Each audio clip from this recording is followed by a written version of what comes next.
ሶስት ጊዜ ብቻ አላህን ጠይቀ ጀነትን ትገባበት። ነብዩ ሰለላሁ ዐለይሂ ወሰለም አሉ በቀን ጀነትን ሶስት ጊዜ የለመነ አላህ ጀነትን ይወፍቃል። ጀነት ራሷ ያ ረብ ወፍቀው አስገባው ትላለች። በተቃራኒው ከጀሃነም እሳትም በቀን ሶስት ጊዜ እንደዚሁ አላህን እንዲጠበቅ የለመነ አላህ ጀሃነም ራሷ ያ ረብ ጠብቆ ትላለች። ጀነት ማለት ብዙ ጸጋዎች ያሉባት ነው። ሞት የሌለበት፣ ደስታ ብቻ ያለበት፣ እርጅና የሌለበት፣ ወጣትነት ብቻ ያለበት ነው። ጀነት ውስጥ ህመም የለ፣ ስቃይ የለ።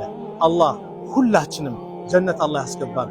اللهم إنا نسألك رضاك والجنة ونعوذ بك من سخطك والنار بلن كلهم دعاء نادر جنة الله لهلاتنا يوفقن. السلام عليكم ورحمة الله وبركاته. እንኳን ሁር የሆነ ጨዋ የሆነን ሰው ቀርቶ ባህሪያውን እንኳን ያልሰራውን ሰርቷል ያልሰራችውን ሰርታለች ብሎ በዝሙት የሆነ ጀለሰው ያልሰራ እንደሆነ ወይም ያልሰራች እንደሆነ የቂያማ ለታ ሐድ እሱ ላይ ይፈረድበታል። ያኒ ያላደረገውን አድርጓል ብሎ ስላለ 80 ጅራፍ እንዲገረፍ ይፈረድበታል የቂያማ ለታ ኢላ አን የኩነ ከማ ቃል እንዳለው ካልሆነ በስተቀር እንዳለው ከሆነ ግን ያው የሰራውን ነው ያለውና በዚያኔ ቂያማ ለታ ፍርዱ አይተላለፍበትም። فلذلك የምናወራው ነገር እጅግ የተጣራ መሆን እንዳለበት በተለይ በትዳሩ ዓለም ላይ አለመግባባት ሲፈጠር ጥርጣሬ ከሁለት አንዳቸው ላይ በሚገባበት ጊዜ ሚስትን ወይንም ባልን በዚያ መልኩ መኮንን ከባድ ወንጀል እንደሆነ ያየ ነው። የመን ውስጥ ዘማር የተባለ ቦታ ላይ አንድ መስጂድ ውስጥ የተከሰተ ክስተት ነው ይላል።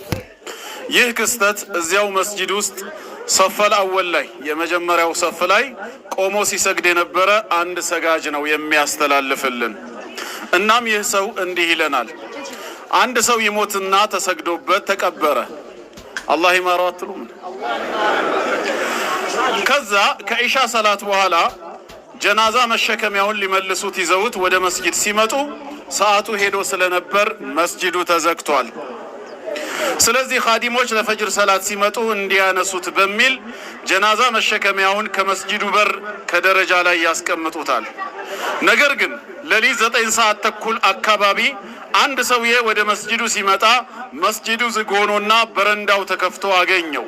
የተወሰነ ቢጠብቅም መስጂዱን የሚከፍትለት ሰው አጣ። ብርዱ በጣም ሲበረታበት ዞር ብሎ ሲያይ ጀናዛ መሸከሚያውን ካጠገቡ አገኘው። በውስጡም ብልድ ልብስ ነገር አለ። እናም ይህ ሰው አገኘው ብሎ ጀናዛ መሸከሚያው ውስጥ ብልድ ልብሱን ለብሶ ለጥ ብሎ እንቅልፉን ተኛ። አባቴ በብርድ ደንዝዞ የነበረው ሰውነቱ ትንሽ ምቾት ሲያገኝ ነፍሱንም አያውቅ ለጥ ብሎ ተኝቶልሃል። ትንሽ እንደቆየ የመስጂዱ ኻዲም መጥቶ መስጂዱን ሊከፍት ሲል በረንዳ ላይ ከጀናዛ መሸከሚያው ላይ የተኛ አንድ ሰውዬ ይመለከታል። ከፈጅር በኋላ ሊሰገድበት ያመጡት ጀናዛ መሰለው። ከኋላውም ሌሎች ሰዎች መጥቶ ግማሹ ሽንት ቤት ሌላው ውዱእ ሊያደርግ ይሄዳሉ። ይህ በረንዳ ላይ ተኝቶ የሚያዩት ሰውዬ ወይም ጀናዛ ደግሞ ሁሉም ቀድሞውኝ የመጡ ሰዎች ሊሰገድበት ያመጡት ጀናዛ ነው ብሎ ያስባል በውስጡ። በዚያ ላይ ፈጅር ነው። ሰው ከእንቅልፉ ተነስቶ እየመጣ ነው ያለው። ገና በደንብ ያለቃ ህዝብ ነው። ሊሰገድበት የመጣ ጀናዛ ይሆናል በማለት ተጋግዘው ወደ መስጂድ ኢማሙ ጋር ወደ ሚህራብ አስገቡት። ብርድ የቀጠቀጠው ሰውዬ ሲሸከሙት አያውቅ ተኝቷል። ሰዎቹም የማን ይሁን ብለው አይጠይቁ፣ ገና ከእንቅልፋቸው በደንብ አልነቁም። እናም ተሸክመው መስጂድ ውስጥ አስገቡት። ፈጅር አዛን ብሎ ለመስገድ ወደ 50 የሚሆኑ ሰዎች ተሰበሰቡ። ይህንን ታሪክ የሚያስተላልፍልን ሰው እኔም ከሰጋጆቹ አንዱ ነኝ፣ የመጀመሪያው ሰፍ ላይ ነበርኩ ይላል። ከፈርድ በኋላ ልንሰግድበት ጀናዛው ከፊት ተደርጎ የፈጅር ሰላት እየሰገድን ነው። ልክ ለሁለተኛው ረክዓ ስንነሳ ጀናዛው ሲንቀሳቀስ አየሁ። ጀናዛው ሲንቀሳቀስ አየሁ። እንዴ አይኔ ነው ወይስ ምንድነው ብዬ አይኔን አበስኩ። ጨፍኜም ገለጥኩ። መንቀሳቀሱን ግን አልተወም። በቃ እንቅልፍ አለቀቀኝም ይሆናል ብዬ አሰብኩ። ነገር ግን ጀናዛ መሸከሚያው በደንብ መንቀሳቀስ ጀመረ። ያኔ መረባበሽና መፍራት ጀመርኩ። ይህ የተኛው ሰውዬ ከብርድ ልብሱ ውስጥ ድንገት አንገቱን አውጥቶ ሰገዳችሁ ብሎ ጠየቀ። ያኔ ሁሉም ሰዎች ደንግጦ መተረማመስና መሮጥ ጀመሩ። እኔም አጠገቤ ከነበረው በር ወጥቼ በባዶ እግሬ ሮጥኩኝ። ወደ 1 ኪሎ ሜትር ያክል የሚርቀውን ቤቴን በትንሽ ደቂቃዎች ነው የደረስኩት። ደግሞም ባዶ እግሬ መሆኔንም የማውቀው ነገር የለም። ኢማሙም ሲያየው ደንግጦ መሬት ላይ ይወድቃል። ሌሎች ሰዎች ግማሹ ከግድግዳ ጋር ይጋጫል፣ ሌላው ደግሞ ልክ እንደኔው በባዶ እግሩ ይሮጣል። መስጂድ ውስጥ አንድ ሰው አልቀረም። አሁንም ሌላኛው በጣም የሚያስቀው ክስተት ተከሰተ። ያ ከሬሳ መሸከሚያ ላይ ተኝቶ የነበረው ሰውዬ ሲነሳ ሰዎቹ ሲሸሹ ሲሮጡ ሲያይ ከኋላቸው ተከትሎ መሮጥ ጀመረ። እናንተ ምን ሆናችሁ ነው? ቂያማ ቆሞ ነው እንዴ? እያለ ከኋላቸው መሮጥ ጀመረ። ሰዎቹ ደግሞ ወደ ኋላቸው ሲዞሩ ይሄ ሰውዬ እየተከተላቸው መሆኑን ያያሉ። ያኔ ይብስባቸዋል። ባለ በሌላ ኃይላቸው ይሮጣሉ። በሰላታቸውን በዚህ መልኩ አቋርጠው ሁሉም ሮጡ ይለናል በቦታው የነበረ አንድ ሰጋጅ ይላል። ምን ወዳት የአፋር ክልል ላይ ትልቅ የእሳተ ገሞራ ክስተት ተከስቷል። ክስተቱ የዓለምን መገናኛ ትኩረትን የሳበ ያስጨነቀ ተጽዕኖ የፈጠረ ሆኖ አልፏል። በእነሱ ትንታኔ መሰረት ከ12000 ዓመት በኋላ የመጣ ግዙፍ ክስተት ነው።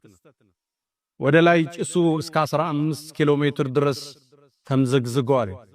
ወደ ጎን ወደ የመን ወደ ኦማን እስከ ህንድ ድረስ አቧራው ጭሱ አመዱ ተጉዟል። በርካታ የአየር በረራዎችን አስተጓጉሏል። በርካታ በረራዎች አቅጣጫቸውን እንዲቀይሩ አድርጓል።